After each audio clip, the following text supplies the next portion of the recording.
नमस्कार मित्रों, स्वागत करता हूं मैं आपका बहुत इंपॉर्टेंट वीडियो में। आज हम बात करने वाले हैं स्टॉक एक्सचेंज। जैसा मैंने आपको वादा किया था कि मैं स्टॉक एक्सचेंज पे एक वीडियो ज़रूर बनाऊंगा और मैं उस पर आज वीडियो ज़रूर बना रहा हूं। यानी कि शेयर मार्केट क्या होता है। शेयर मार्केट, अगर आपको कोई भी ज़रा सा भी इन सब चीज़ों को लेकर डाउट है, शेयर मार्केट क्या होता है, शेयर मार्केट में कैसे इन्वेस्ट करना चाहिए, कैसे इन्वेस्ट करें, ये सब हम आपको बताएंगे। तो आज का टॉपिक देख लेते हैं, what is share market, NSE, BSE, what is mutual fund and how to invest. और तो हम सब देखेंगे म्यूचुअल फंड क्या होता है। ठीक है, म्यूचुअल फंड भी आपने ऐड में बहुत बार सुना होगा कि ये सर ये म्यूचुअल फंड क्या है। ठीक है, म्यूचुअल फंड सही है, हाँ बिल्कुल, हाँ तो आपने सुना होगा ऐसा। फर्स्ट ऑफ ऑल आज हम क्या क्या देखेंगे, चलो देखो शेयर मार्केट क्या होता है। अब ये जीएस पेपर 3 के हिसाब से इम्पोर्टेंट तो हो ही जाता है, लेकिन साथ में साथ जो जनरल मतलब जिनको नॉलेज चाहिए, जो कोई भी एग्ज़ाम की तैयारी नहीं कर रहे हैं, उनके लिए भी ये वीडियो बहुत इंपॉर्टेंट है। क्योंकि आपको पता होना चाहिए क्या होता है ये शेयर मार्केट, सब क्या होता है, आपको पता रहना चाहिए। ठीक है, तो लेट्स स्टार्ट। अब दो स्टॉक एक्सचेंज है, एक है बीएसई और एक है एनएसई। यहीं आप जो है वो शेयर खरीदते हैं, शेयर बेचते हैं, यही सभी सब होता है। ये प्राइवेट बैंकों के लिए है, ये मतलब प्राइवेट लोगों का है। और ये जो है ये सरकार ने खोला था, जब सरकार को पता चला इसमें कमाई है भैया बहुत है। ठीक है, अभी आपको नहीं समझ रहा होगा, आगे हम समझेंगे। अब मेरा एक सिंपल शेयर को पढ़ाने का फॉर्मूला है, वो सिंपल है। जैसे आपके पास ज़मीन है, ठीक है, ये ज़मीन आपकी, अभी आपने किसी ने बेचना है, तो आपने सोचा है कि अगर मैं इस ज़मीन को बेचूंगा तो मैं इसका 50 करोड़ रुपए लूँगा। तो मुझे ज़रा बच्चे बताइए, जो भी लोग देख रहे हैं, मान लीजिए आपके पास ज़मीन है, उसकी वैल्यूएशन जो है वो 50 करोड़ है, तो क्या आपके पास 50 करोड़ रुपए आपके हाथ में है? नहीं ना। 50 करोड़ है, ये ज़मीन है आपकी, लेकिन क्या आपके पास इस समय 50 करोड़ है? मान लो तो आपके पास पुरखों की बहुत ज़मीन है और आपके पास 50 करोड़ नहीं है। हो सकता है कि नहीं, मान लो आप कुछ नहीं करते, आप कुछ काम ही नहीं कर सकते, पढ़े लिखे नहीं है, कुछ नहीं है, लेकिन ज़मीन है पुरखों की, 50 करोड़ है, वैल्यूएशन है 50 करोड़ की, लेकिन 50 करोड़ आपके हाथ में नहीं है। समझ रहे हैं? वही मान लीजिए आप किसी को अपना 20% बेच देते हैं कि भैया पूरा तो मत ले, हाँ पुरखों की ज़मीन है, पूरा तो मत ले, एक काम कर, ये वाला हिस्सा जो देख रहा है वो ले ले। तो मान ले वो 20% है, तो उसका 10 करोड़ को मिल जाएगा। तो यही एक शेयर भी ऐसा ही होता है। आगे देखो, शेयर भी ऐसा ही होता है। आपने किसी कंपनी का 1% ले लिया, उसमें एक मज़ेदार बात सुनो, अब कंपनी जो कमाएगी वो पैसा थोड़ी ना आपको मिलेगा। आगे देखो, आगे देखो, आगे इस स्लाइड में नहीं, आगे स्लाइड, अगले स्लाइड्स में देखा जाए। अब भैया इस बंदे को इन्वेस्ट करना है एप्पल में, एप्पल भाई आएगी, इसका जो है 10% शेयर, उसकी प्राइस है $1000। 10% शेयर इसका एक खरीद रहा है बंदा, और उसकी जो प्राइस है 10% शेयर की, 10% शेयर की जो प्राइस है वो है $1000। 1% शेयर की जो प्राइस है वो है $1000 रुपया। मतलब अगर उसको कंपनी का 1% मालिक बनना है तो उसको $1000 देना पड़ेगा। और उसको 10% मालिक बनना, जैसे उसने कहा कि मुझे भैया 10% चाहिए, तो उसको $10,000 देना पड़ेगा। तो क्या होगा आपको पता है, वो मालिक बन जाएगा एप्पल का 10%। लेकिन सबसे बड़ी बात, इसमें बहुत मज़ेदार बात है, क्या एप्पल की कमाई हुई, उसके मोबाइल्स बिके, 1 रुपये इस बंदे को नहीं मिलने वाला है। एप्पल का मोबाइल बिक रहा है, उसका प्रॉफिट हो रहा है, एक बंदा इसको 1 रुपया नहीं मिलने वाली, ये पूछने नहीं वाला कंपनी चल कैसे रही है। रुको, मान लो कंपनी ग्रोथ की, इसका शेयर भी ग्रो करेगा। समझ में आ रहा है? 1% शेयर जो उस समय $1000 का था, अब $2000 का हो गया है। तो आपका जो 10% शेयर है, इस बंदे का जो 10% शेयर है, वो क्या $20,000 हो जाएगा? तो इसको पैसे मिल जाएंगे। Can you understand my point? समझो, आपकी ज़मीन है, उसने आपकी ज़मीन का 20% बेच दिया, ज़मीन का 20% बेचा, कुछ किया नहीं, आपकी ज़मीन का 10 साल भाव बढ़ गया, तो ज़मीन की 20% की कीमत 10 करोड़ से बढ़ के 50 करोड़ हो गई, वो बेच देगा। यहीं पे वही हाल है। एप्पल का 1% शेयर $1000 का था, उसने 10% खरीद लिया $10,000 देकर। एट द टाइम 1 साल बाद शेयर बढ़ा, 10% का दो $20,000 हुआ, तो क्या वो शेयर अपना बेच देगा? क्या तो उसको पैसे मिल जाएंगे? यही है शेयर मार्केट। ये देखते हो, शेयर ऊपर गया, उसका प्रॉफिट नीचे गया, वैल्यूएशन नीचे गई, क्या उसके पैसे कम हो जाएंगे? मान लीजिए 1% शेयर की कीमत $500 हो गई, तो उसके 10% क्या $5,000 ही रह जाएंगे, तो उसको $5,000 का नुकसान हो जाएगा। यही अभी IPO के साथ जोमेटो के साथ हुआ। 76 रुपये में उसका शेयर आया था और 75.5 का हो गया। पेटीएम का 3,500 का आया था, कुछ 100-150 कुछ हो गया, मुझे याद नहीं परफेक्ट नंबर। लॉस हुआ उस समय, जिसका अभी जून जुलाई में जिसका IPO आया था, सबका लॉस हुआ। कभी प्रॉफिट होता है। ये शेयर मार्केट है। क्या आ रहा है आपको समझ में? जो वैल्यूएशन वाला आपने टॉपिक समझा, ये कंपनी की वैल्यूएशन है। मतलब मेरे पास खेत है 50 करोड़ का, लेकिन 50 करोड़ हाथ में नहीं है। सिंपल तो समझो, अगर किसी के पास 100% है, टाटा के पास अगर इस समय टाटा के पास 100% अपना नहीं है, मान लो टाटा के पास अपना 100% है, तो प्रोप्राइटर कहलाएगा। पार्टनरशिप में है, पार्टनरशिप मतलब 3 लोग 4 लोग, लेकिन अगर शेयर टू पब्लिक, आप भी इसका शेयर खरीद सकते हो, क्या हो जाएगा? Share to public. अब देखो, इस बिजनेसमैन को 1% शेयर चाहिए, 100 रुपये मिल जाएगा। लेकिन मेरे बच्चों, बात बताओ, अगर ये 100 रुपये लेके भाग गया तो? अगर ये 100 रुपये लेके भाग गया तो क्या होगा? इसलिए बैठा है SEBI, security exchange board of India. पीछे देखा आपने? रुको रुको रुको, पीछे दिखाते हैं आपको।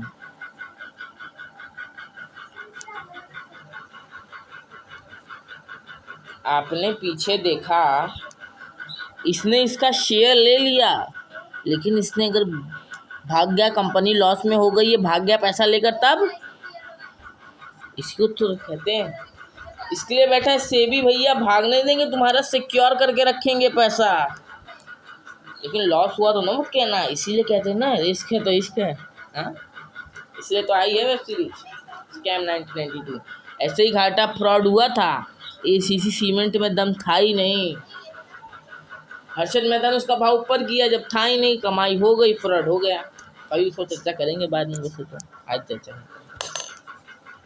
अब ऐसे ही एलन मस्क भैया बोल रहे हैं मेरी कंपनी की $500 बिलियन, चिल्ला रहे हैं भाई हमारी $500 बिलियन हमारी वैल्यूएशन है। भैया उसके हाथ में $500 बिलियन नहीं है।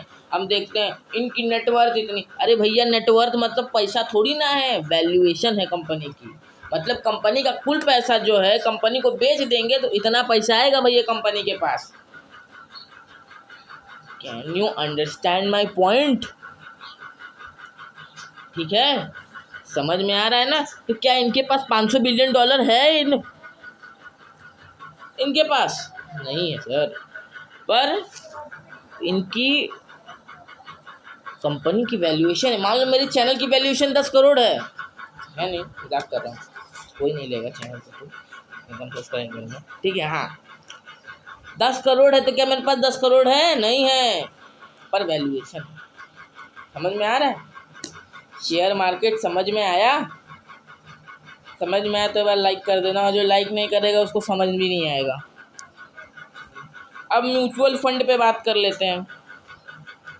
म्यूचुअल फंड बहुत सुने हो, सही है भैया, धोनी भाई कह रहे हैं सही है, म्यूचुअल फंड सही है, हर जगह ऐड में आता रहता है। हाँ, कहाँ इन्वेस्ट करे भाई? म्यूचुअल फंड में इन्वेस्ट कर।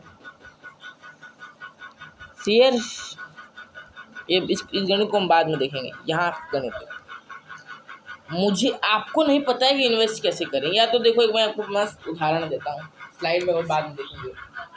मान लो आपको टाटा को पैसे देने हैं, आपको पैसे देने हैं, वो उसका शेयर भाई 1 करोड़ का है, ठीक है। अब आपके पास पैसा तो है नहीं 1 करोड़ लगाओ भाई, 10,000 है मेरे पास तो ऐसे 10,000 लोग, 10,000 देने वाले कितने लोग हैं, उनको इकट्ठा करो, पैसा दो, टाटा में पैसा कमाए, ग्रोथ होगा, आपको पैसा मिलेगा। Can you understand my point? आपको पता ही नहीं भाई कैसे इन्वेस्ट करना है। तो ये म्यूचुअल फंड्स वाले आते हैं, ये क्या करते हैं, दो हमारा पैसा, ये आपका ना, अगर आप 100 रुपये भी दोगे ना इनको, तो आपका 100 के 100 रुपये ये एक कंपनी में नहीं लगाते हैं, क्योंकि ये 100 रुपये तो पहली बार लेते नहीं हैं। 100 रुपये आपके 100 रुपये के भरोसे बैठे नहीं हैं, ये 1000 लोग से लेते हैं, उसका फंड इकट्ठा करते हैं, तो उसमें से आपका जो 100 रुपया है, 50 रुपया टाटा में जाएगा, 10 रुपया विप्रो में जाएगा, 30 रुपया रिलायंस में जाएगा, 20 रुपया कहीं और जाएगा। इसको बोलते हैं म्यूचुअल फंड्स। ये आप पैसा नहीं लगा रहे हो, आपने म्यूचुअल फंड्स में डाला, वो लगा रहे हैं। लेकिन भैया ये म्यूचुअल फंड में डालेगा कौन? क्या मैंने इकट्ठा किए पैसे मैं डालूंगा? मैं लेके भाग गया तो कौन डालेगा भैया? एक्सिस बैंक डालेंगी, बैंक सॉरी बैंक एक्सिस निकाल दी, सॉरी, बैंक्स डालेंगी, वो तो मैंने बैंक के लिए एक्सिस बैंक को लिया, बैंकें डालेंगी। घर में है सोना तो काहे को रोना, एनबीएफसी डालेंगी, मणिपुरम, मुथूट वाले, ये एनबीएफसी, ये एक्सिस बैंक, क्या ये म्यूचुअल फंड में इन्वेस्ट करेंगे? लेकिन बताओ ज़रा, म्यूचुअल फंड में लॉस हो गया तो हाँ, परमिशन कौन देगा इनको? वही आरबीआई कहता है, आरबीआई कहता है कुछ मत करना, बस एक ऐड लगा देना लास्ट में। क्या भैया? Mutual funds are subject to market risk. सुनाई दे रहा है ये पॉइंट? अगर सुनाई दे रहा है तो लाइक कर दो एक बार बस। Mutual fund are subject to market risk, क्या ये पॉइंट सुना लग रहा है? सुना है तो भाई लाइक कर दो, लाइक कर देना बस। सुना लग रहा है तो लाइक कर दो बस, हाँ बिल्कुल। तो ये जो म्यूचुअल फंड आया है, ये जो म्यूचुअल फंड आए हैं, जो पैसा आपने लगाया अगर लॉस में होगा तो भाई हम नहीं जानते, हम पहले बता दे रहे हैं, रिस्क है तो इश्क है, बता दे रहे हैं हम पहले से। अब ये शेयर में इन्वेस्ट नहीं करते हैं, ये बहुत जगह इन्वेस्ट करते हैं। जैसे शेयर में तो करते हैं डेब्ट, डिबेंचर, इक्विटी, ऐसे शब्द जब आपके सामने कोई बोलता है, मान लो आप म्यूचुअल फंड के पास गए, उस 3-4 अंग्रेजी के शब्द डेब्ट, डिबेंचर, इक्विटी, आपके हाथ बिहाल, अरे भाई क्या बोल रहा है ये? आपको लगता है बस हो गया, डॉक्टर नागेश्वरम हूँ मैं, चीफ इकोनॉमिक एडवाइजर, भाई इतना पता चल गया आज तो। अब क्या होगा जब देखो, बड़ा मजा आएगा इसमें। डिबेंचर आपको बोलेगा, कहे आपको पैसा डिबेंचर में आप रिस्क लोगे, तो यार डिबेंचर तो मस्त लग रहा है, नाम भी सुनने में मस्त लग रहा है डिबेंचर, हाँ मज़ेदार लग रहा है, रिस्की लग रहा है। देखो क्या होता है डिबेंचर।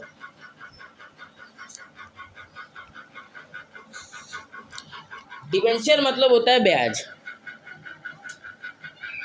इंटरेस्ट पे पैसा देना। आप मान लो कंपनी का 1,000 करोड़ लॉस हो गया है, हाँ आपके पास आई भैया 1,000 करोड़ का लॉस हो गया है, हाँ आप बोलोगे अरे 1,000 करोड़, मैंने 1,000 नहीं कमा रहा हूँ अभी, कहाँ से 1,000 करोड़ तुमको दूंगा, मैंने तो करोड़ की शक्ल नहीं देखी है। लेकिन नहीं, म्यूचुअल फंड्स के पास जाएंगे, 15% रिटर्न दूंगा अगर मेरा प्रॉफिट हुआ तो।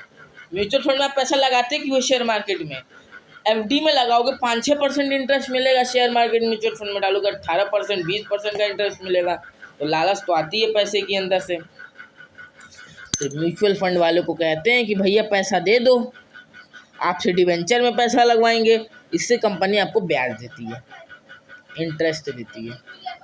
आप कंपनी को ब्याज पे पैसा दे रहे हो, अगर कंपनी कमा ली, कंपनी कमाई तो आपका इंटरेस्ट ज़रूर देगी। देखो भाई, जो ज़रूरतमंद होता है ना, वो 50% पे भी ले लेता है पैसा। ज़रूरतमंद आदमी, ज़रूरतमंद होगी तो पता चल जाएगा। ज़रूरतमंद आदमी 50% कोई पैसा ले लेता है भैया।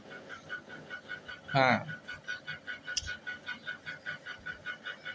अब यही बात है, जब मान लो कंपनी की लॉस हो गया, कंपनी का घाटा हो गया भैया,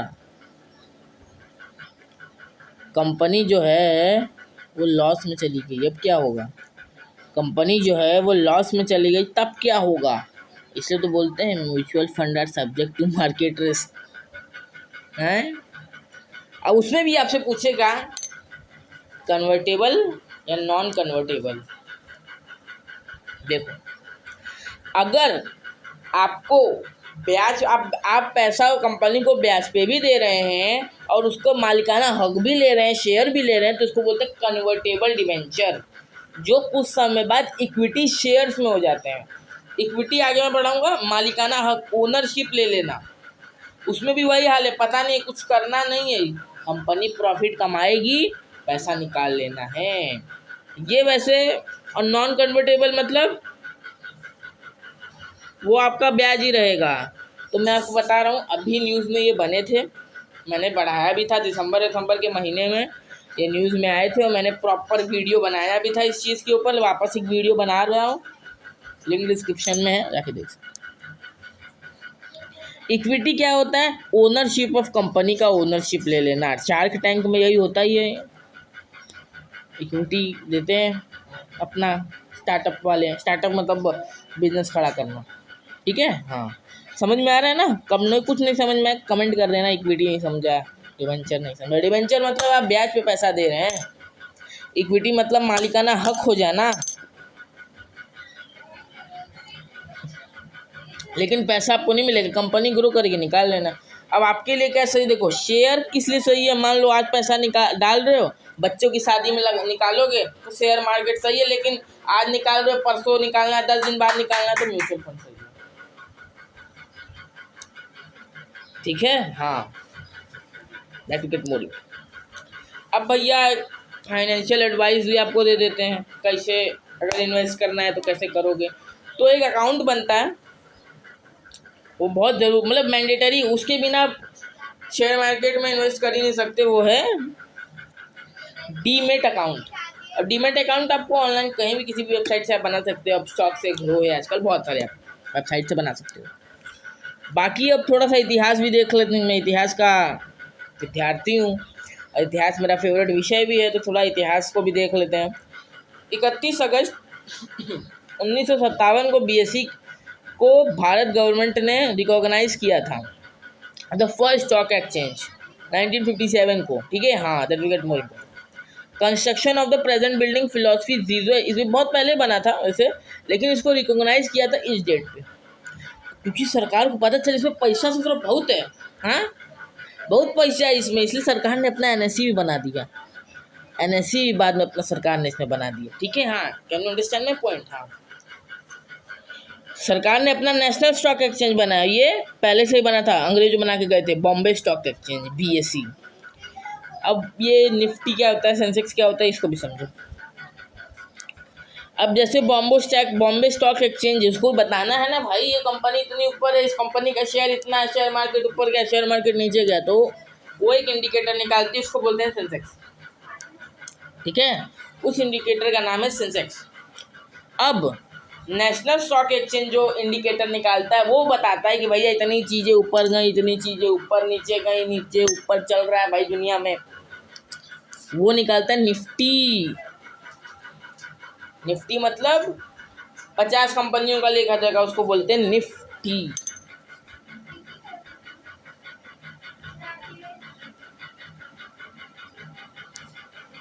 ठीक है। हाँ,